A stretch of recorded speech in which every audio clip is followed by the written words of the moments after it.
చెప్పుతో కొట్టే పరిస్థితి వస్తుంది. వాడు ఎవడైనా ఇంత పెద్దోడైనా ఉన్నప్పుడు మెయిన్ స్ట్రీమ్ మీడియా పట్టించుకోవట్లే. సోషల్ మీడియా వారియర్స్కి హృదయపూర్వక అభినందనలు చెప్తూ, ముఖ్యంగా ఇంత తక్కువ టైంలో మేము మిమ్మల్ని అందరినీ పిలవడానికి ప్రధాన కారణం రాహుల్ గాంధీ గారు రాజ్యాంగాన్ని పట్టుకొని చూపింది కాన్స్టిట్యూషన్.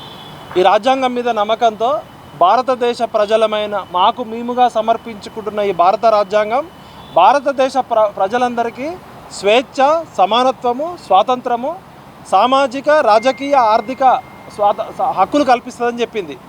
ఈ రాజ్యాంగం ప్రకారము వెలుగుమట్లలో ఏం జరుగుతుంది అనేది ఒకసారి చూద్దాం. రాజ్యాంగాన్ని ప్రభుత్వాలు అమలు చేస్తున్నాయా లేదా అంటే, కొమ్ము రమాదేవి అక్క ఇప్పుడే ఒక పాట పంపించింది. ఒక్కసారి ఈ పాట వింటే హృదయం ఉన్నోళ్ళు ఎవరైనా కూడా మనసు కరిగిపోతుంది.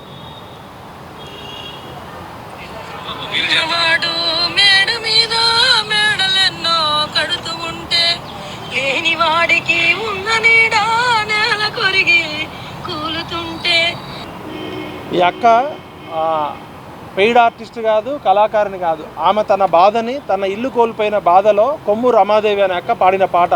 అంటే భారతదేశానికి స్వాతంత్రం వచ్చి 70-80 ఏళ్ళు అయినాక కూడా కనీసం కూడు గూడు గుడ్డ లేకపోవడం.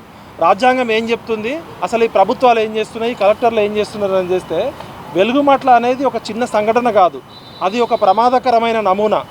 వెలుగుమట్ల విషయంలో ఖమ్మం జిల్లా కలెక్టర్, ఆయన పేరేం పేరు, all India topper Anudeep Durishetti గారు, మీరు పేద ప్రజల పక్షాన ఉన్నారా, రాజ్యాంగం పక్షాన ఉన్నారా, రాజకీయ నాయకుల పక్షాన ఉన్నారా?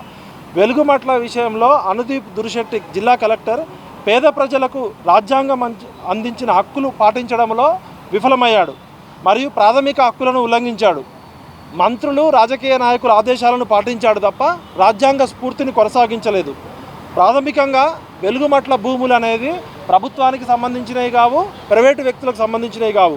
అవి పేదల కోసం పనిచేసే ఒక ట్రస్టుకి కల్వల రామచంద్రరావు అనే ఒక ఆయన భూదానం చేసిన భూములు.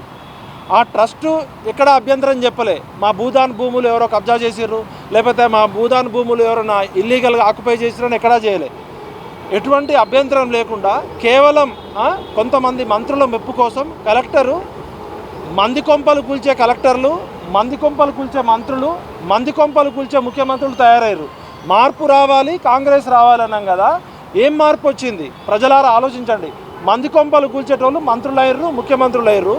భూములు మింగిన భూబకాసురులు, కొండలు మింగిన ఆనకొండలు, గుట్టలు మింగిన గుండాగాళ్ళు కాంగ్రెస్ మార్పులో. అప్పుడేమో కేసీఆర్ అట్లా చేసిండే నిన్న అధికారం తెచ్చుకుంటే, వీళ్ళు 2 సంవత్సరాల్లో నరకం చూపిస్తున్నారు పేద ప్రజలకి. ఇవాళ మా ఇల్లో మీ ఇల్లో కూలితే తెలుస్తుంది.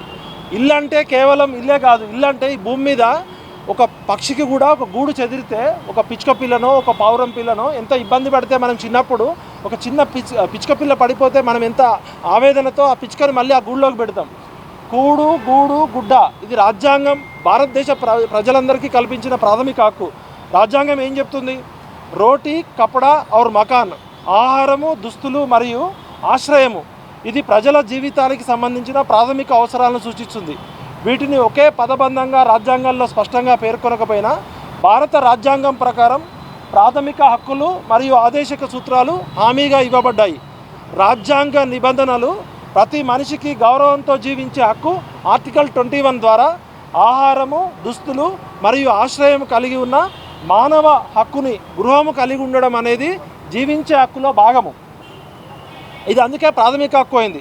రాష్ట్ర విధానం యొక్క ఆదేశిక సూత్రాలు రాజ్యాంగం ప్రభుత్వము నిరుపేదలకు ఈ ప్రాథమిక హక్కు అవసరాలు తప్పనిసరిగా కల్పించాలని హామీ ఇచ్చింది.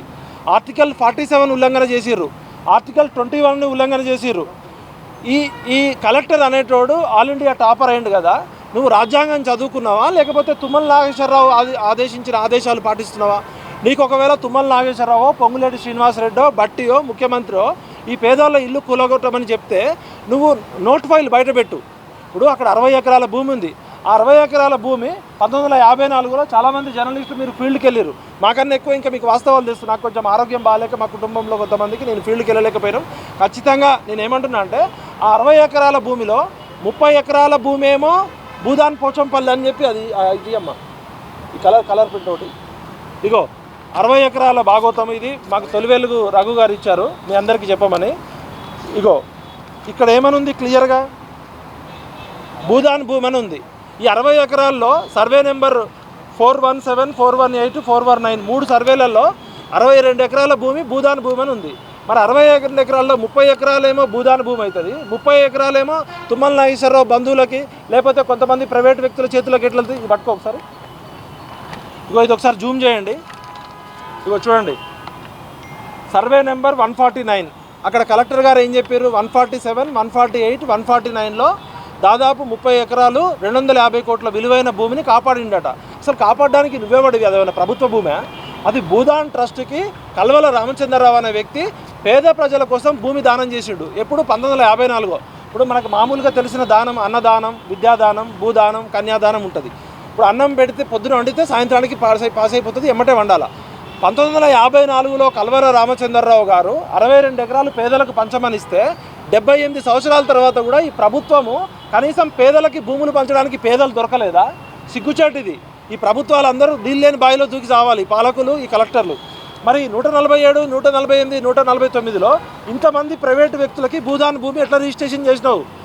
పొంగులేటి శ్రీనివాసరెడ్డి గారు, మీరు రెవెన్యూ మంత్రిగా ఉన్నారు కదా, తుమ్మల నాగేశ్వరరావు గారు మీరు చాలా సీనియర్ మంత్రి కదా, రాష్ట్రంలోనే ఇప్పుడున్న క్యాబినెట్ అందరిలో ముఖ్యమంత్రి కన్నా సీనియర్ కదా మీరు. మరి ఏం చేస్తున్నారు మీరు? ఇగో ఈ భూములన్నీ కూడా, అంటే ఈ 30 ఎకరాలేమో చట్టబద్ధం అవుతాయి, పేదలు ఇల్లు కట్టుకున్నాయి, కష్టపడి ఇల్లు కట్టుకున్న 30 ఎకరాలు ఇల్లీగల్ అవుతాయా? ఇక్కడ పొంగులేటి శ్రీనివాసరెడ్డి గారిని, తుమ్మల గారిని, ముఖ్యమంత్రి గారిని అడగదలుచుకున్నా. ఈ 30 ఎకరాల భూముల్లో భూదాన్ ట్రస్ట్ వాళ్ళకి భూమి 120 గజాలు 125 గజాలు ప్రొసీడింగ్స్ ఇచ్చింది. వాళ్ళ దగ్గర ఒరిజినల్ పత్రాలు అన్నీ ఉన్నాయి. వాళ్ళు దాని ప్రకారం వాళ్ళు అక్కడ గుడిసెలు వేసుకున్నారు, రేకులు వేసుకొని ఇల్లు కట్టుకున్నారు, డబ్బులు ఉన్న వాళ్ళు అప్పులు చేసి కొంచెం పక్కా భూములు కట్టుకున్నారు. మరి వాళ్ళు ఇల్లీగల్గా తప్పు చేసిండని కూలగొట్టినావు కదా పొంగులేటి శ్రీనివాసరెడ్డి, తుమ్మల నాగేశ్వరరావు. ఇప్పుడు ఏమంటున్నారు, మీడియాలో ప్రజలందరిలో వ్యతిరేకత రావడంతో ఆ భూమి ఆ ఇల్లు కట్టుకున్న వాళ్ళు అక్రమమని కేసులు పెట్టి జైలుకు పంపాల్సిన వాళ్ళు వీళ్ళు ఏం చేస్తున్నారు, భూమి పోతే భూమి ఇస్తారట, ఇల్లు పోతే ఇల్లు ఇస్తారట, ఇందిరమ్మ ఇల్లు కట్టిస్తారట, నష్టపరిహారం అయిన వాళ్ళకి 5 లక్షల నుంచి ఎంత నష్టపరిహారం అయితే అంత నష్టపరిహారం ఇస్తారట. ఈ పేద ప్రజల్ని మోసం చేసిన బ్రోకర్ గాల వసూలు చేసిన డబ్బులు కూడా ఇస్తారట. ఒకవైపు ఏమో తుమ్మల గారు మీ ప్రభుత్వము అర్ధరాత్రి 10,000 మంది పోలీసులను పెట్టి, ఒక్కొక్క మనిషికి 5 నుంచి 10 మంది పోలీసులను పెట్టి, రెవెన్యూ అధికారులు, పోలీసు అధికారులు, 2-3 జిల్లాల్లో ఉన్న అధికారులంతా దింపి తెల్లవారుజామున 6 గంటలకు వాళ్ళు లేచేసరికి ఒక యుద్ధం, గాజాలో ఎట్లయితే బాంబులు వేసి యుద్ధం చేస్తారో అట్లా యుద్ధం చేసిరు. మరి నిజంగా వాళ్ళు తప్పు చేస్తే వాళ్ళందరి మీద కేసులు పెట్టి జైలుకు పంపాలి కదా. నువ్వు ఇప్పుడు ఏం చేస్తున్నావు? ఇల్లు ఎందుకు ఇస్తున్నావు వాళ్ళకి? అంటే వాళ్ళు కరెక్టానే కదా. నువ్వు వాళ్ళకి నష్టపరిహారం ఎందుకు ఇస్తున్నావు? అంటే నువ్వు చేసింది తప్పనే కదా. బ్రోకర్ గాళ్ళు వసూలు చేసిన డబ్బులు ఎందుకు ఇస్తున్నావు? అంటే వాళ్ళదేం తప్పు లేదనే కదా. అంటే మరి అక్కడే ఇవ్వాలి కదా. ఇప్పుడు నా ఇల్లు అంబర్పేటలో ఉందండి, 25 లక్షలు. నాకు ఎవడన్నా పొంగులేటి శ్రీనివాసరెడ్డి వచ్చి నాకు 60 లక్షలు ఇస్తా అంటే ఆయన నా లాభం కోసం ఇయ్యడు కదా. 60 లక్షలు ఆయన తీసుకుంటుంటే అంటే ఆయనకు 40 లక్షల లాభం ఉన్నట్టే కదా. 40 లక్షలు ఎక్స్ట్రా పెట్టి నాకు 20 లక్షల ఇల్లుకి 60 లక్షలు ఇస్తుంటే ఆయన ఏ 10 కోట్లకో 5 కోట్లకో 3 కోట్లకో అమ్ముకుంటాడు కదా. మరి పేద ప్రజల భూమి 30 ఎకరాలు ఇక్కడ ఇయ్యాడట, ఇల్లు వేరే దగ్గర ఎక్కడో ఇస్తారట. ఇప్పుడు ఎక్కడ ఇల్లు కోల్పోతే అక్కడ ఇల్లు ఇవ్వాలి కదా. ఇది గవర్నమెంట్ భూమి కాదు, అది ప్రైవేట్ భూమి కాదు, అది పేద ప్రజలకి దానం చేయమని భూదాన్ ట్రస్ట్కి ఇచ్చిన భూమి. నేను ఆ భూదాన్ ట్రస్ట్ కల్వల రామచంద్రరావు గారికి ఒక విజ్ఞప్తి చేస్తున్నా. మీరు దాతృత్వంతో పేద ప్రజలకు 62 ఎకరాలు ఇస్తే ఈ ప్రభుత్వం 70 సంవత్సరాల తర్వాత కూడా పేద ప్రజలకు న్యాయం చేయలే. ఇట్లనే ఖమ్మం జిల్లాలో, మాది కూడా ఖమ్మమే, అక్కడ ఏమైందంటే ఖమ్మం టౌన్లో పాత బస్ స్టాండ్ ఉంది, దాదాపు ఒక 4-5 ఎకరాల పైన ఉంటుంది. అది అక్కడ ఎకరం 20 కోట్లు 30 కోట్లు ఉంటుంది, ఖమ్మం సెంటర్లో ఉంటుంది. ఆ భూమి ఒక వైశ్యాసు, ఆయన పేరు గుర్తులేదు నాకు, ఆయన బస్టాండ్ కోసం దానం చేసిండు ఎప్పుడో 50-60 సంవత్సరాల క్రితం.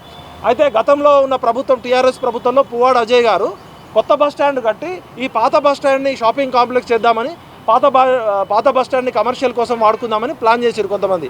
ప్లాన్ చేస్తే ఆ బస్టాండ్కి భూమి ఇచ్చిన దాతలు హైకోర్టుకు వెళ్ళి మేము బస్టాండ్ కోసం మాత్రమే ఇచ్చినాము, ఒకవేళ ప్రభుత్వం ఆ భూమి బస్టాండ్ కోసం వాడుకోకపోతే మా భూమి మాకు వెనక్కి ఇచ్చేయండి అని హైకోర్టులో కేసు వేసింది. అప్పుడు ఏం చేసిర్రు, ఇక తప్పనిసరి పరిస్థితి అయి ఆ బస్టాండ్ని ఖమ్మం రూరల్ బస్టాండ్గా చేసిర్రు, కొత్త బస్టాండ్ని ఖమ్మం అర్బన్ బస్టాండ్ చేసిర్రు. నేను కల్వల రామచంద్రరావు కుటుంబానికి వాళ్ళ మనవాళ్ళు, వాళ్ళ వారసులు ఎవరైనా ఉంటే, మీ తాతగారు 62 ఎకరాలు భూమిని పేద ప్రజలకు పంచమని ఇస్తే భూదాన్ ట్రస్ట్ ఫెయిల్ అయింది, ప్రభుత్వం ఫెయిల్ అయింది. ఆ భూమిని మీరు వాపస్ తీసుకోండి, మీరు వెనక్కి తీసుకోండి, హైకోర్టులో తీసుకొని మీరే పేద ప్రజలకు పంచండి. ఎందుకంటే 80 సంవత్సరాల తర్వాత 70 సంవత్సరాల తర్వాత కూడా ఈ ప్రభుత్వాలకి పేద ప్రజలు దొరకలే. ఖమ్మం జిల్లాలో భూదాన్ ట్రస్ట్ కింద దాదాపు 28,000 ఎకరాల భూములు దానం చేసిర్రు. మొత్తం తెలంగాణలో 1,80,000 ఎకరాలు భూదాన్ ట్రస్ట్కి దానం చేసిరట. నేను తెలంగాణ ప్రజలని, ప్రభుత్వాలని, రాజకీయ పార్టీలను అడుగుతున్నా. ఆచార్య వినోబా భావే గారు భారతదేశంలో భూదానం అనే ఉద్యమాన్ని తెలంగాణ నుంచి స్టార్ట్ చేసిర్రు. మనందరికీ తెలుసు, పోచంపల్లిలో వెదిరి రామచంద్రారెడ్డి గారు దాదాపు ఒక 400 ఎకరాల భూమి దానం చేసిర్రు. ఆయన విగ్రహం కూడా పెడతాం. అట్లా చాలామంది జమీందారులు, జాగీర్దారులు, దేశ్ముఖులు, దొరలు, భూమి అనేది ఒక్కడి వ్యక్తిగత హక్కు కాదు. ల్యాండ్ సీలింగ్ యాక్ట్ ఉంది. భూమి పంచడం అనేది చారిటీ కాదు, అది నైతిక బాధ్యత, న్యాయం, ధర్మం, రాజ్యాంగం కల్పించిన హక్కు. భూమి లేకపోవడం అంటే కూడు గూడు గుడ్డ లేకపోతే అది నాగరిక దేశమే కాదు. ఇలా పక్షుల కూడు చెదిరిపోతేనే ఎన్నో ఎన్జిఓస్ పక్షుల గురించి ఆలోచిస్తున్నాయి, పిచ్చుకల గురించి ఆలోచిస్తున్నాయి. ఇలా మానవత్వానికి, రాజ్యాంగానికి, ధర్మానికి, చట్టానికి, న్యాయానికి విరుద్ధంగా పనిచేసిన ఈ కలెక్టర్ని జైల్లో పెట్టాలి. కలెక్టర్ అనేటోడు రాజ్యాంగాన్ని రక్షించేటోడా, రాజ్యాంగాన్ని భక్షించేటోడా? ఒకవేళ నీకు ముఖ్యమంత్రియో, తుమ్మల నాగేశ్వరరావో, పొంగులేటో, బట్టో ఆర్డర్స్ ఇస్తే ఏం ఆర్డర్స్ ఇచ్చిర్రు? ఓరల్గా ఏం ఆర్డర్స్ ఇచ్చిర్రు? నీకు నోట్ ఫైల్ ఏం పెట్టిర్రు? మీ ఇద్దరి మధ్య ఏం ప్రొసీడింగ్స్ జరిగినాయి? ఇంతకుముందు టిఎన్ శేషన్ గారని ఒక ఐఏఎస్ ఆఫీసర్ ఉండేవాడు. ఎవరైనా మంత్రులో, ప్రధానమంత్రో రూల్స్కి వ్యతిరేకంగా చెప్తే నేను చేయను సార్, ఇది రూల్స్కి విరుద్ధము, మీ పని మీరు చట్టం చేయడం వరకే, ఎగ్జిక్యూట్ చేసేటప్పుడు రాజ్యాంగాన్ని కాపాడాల్సిన బాధ్యత ఉంటుందని చెప్పి అలాంటి ఎంతోమంది గొప్ప గొప్ప ఐఏఎస్ ఆఫీసర్లు ఉన్నారు. వీళ్ళు ఐఏఎస్ ఆఫీసర్లా, రాజకీయ నాయకులు కాళ్ళు పట్టుకొని ఐఏఎస్లు అనేటోళ్ళ? మీరు సివిల్ సర్వీస్ పరీక్ష రాసి రాజ్యాంగాన్ని మీద ప్రమాణం చేసే వచ్చారు కదా. రాజ్యాంగాన్ని కాపాడాల్సిన బ్యూరోక్రసీ ఫెయిల్ అయింది. ఇది కేవలం ఒక సంఘటనగా చూడొద్దు. చాలామంది నాకు బాధితులు చెప్పారు, మంది కొంపలు కూల్చే మంత్రులు, ముఖ్యమంత్రులు ఖబర్దార్. మంది కొంపలు కూల్చేటోళ్ళు పోవాలి, కాంగ్రెస్ కూలిపోవాలని చెప్తున్నారు బాధతోటి. వాళ్ళు వెలుగుమట్ల మట్టి సాక్షిగా చెప్తున్నారు. ఇవాళ హైడ్రా పేరుతో ఇవాళ జిహెచ్ఎంసీ అన్ని పర్మిషన్లు ఇస్తుంది, ఎలక్ట్రిసిటీ డిపార్ట్మెంట్ ఇస్తుంది, మున్సిపల్ ట్యాక్స్ తీసుకుంటారు, రెవెన్యూ ట్యాక్స్ తీసుకుంటారు. ఒక ఇల్లు కట్టాలంటే 100 రకాల పర్మిషన్స్, 30 రకాల ట్యాక్సులు కట్టినాక ఆ ఇల్లు కూల్చే హక్కు నీకు ఎక్కడిది? ఇప్పుడు ఈయన ముఖ్యమంత్రి ఇవాళ రేవంత్ రెడ్డి ఇవాళ వచ్చి కొత్త చట్టం తీసుకొస్తే ఆ చట్టం ఎప్పటి నుంచి అమల్లోకి వస్తుంది? ఈరోజు డేట్ ఎంత? మార్చి 3, 2026. ఒకవేళ ముఖ్యమంత్రి గారు ఇవాళ చట్టం తీసుకొస్తే ఇవాళ నుంచి అమల్లోకి వస్తుంది. ఎప్పుడో 20 ఏళ్ల క్రితం కట్టుకున్న ఇళ్ళకి పాత చట్టాలు ఎట్లా అమల్లోకి వస్తాయి? అప్పుడు బఫర్ జోన్లో లేని భూములు ఇప్పుడు బఫర్ జోన్లోకి ఎట్లా వస్తున్నాయి? అంటే మీకు కనీసం కామన్ సెన్స్ కూడా లేదు. Governance is a continuous process. ప్రభుత్వం అనేది కంటిన్యూస్ ప్రాసెస్. ఏ పార్టీ అధికారంలోకి వచ్చినా, ఎవరు ముఖ్యమంత్రి అయినా కూడా పాత చట్టాలను గౌరవించాల్సిన బాధ్యత ప్రభుత్వాలకు చెప్పుతో కొట్టే పరిస్థితి వస్తుంది. వాడు ఎవడైనా, ఇంత పెద్దోడైనా.